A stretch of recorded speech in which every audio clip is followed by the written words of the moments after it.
Hey guys, today I'm going to tell you how to save Instagram Reels on PC or laptop. If you're using any PC or any laptop and you want to download or save Instagram Reels, so let's see how we can do that. You just have to simply open your browser and here just open Instagram. So once you're on Instagram, you just have to click on Reels to open your Reels section. And here you'll get all the reels in your feed.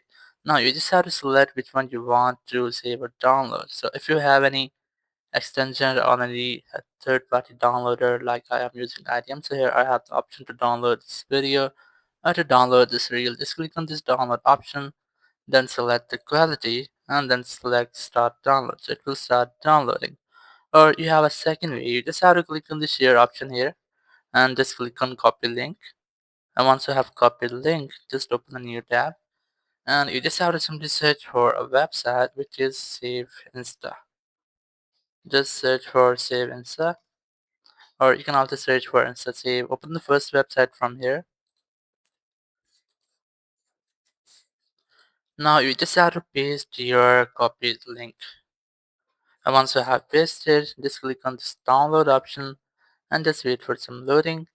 Now your video is ready to download. Just click on this download video and your download will start it. So in this way, you can easily download or save any Instagram reel to your PC or laptop. Thank you very much for watching the video. Until next video, bye bye.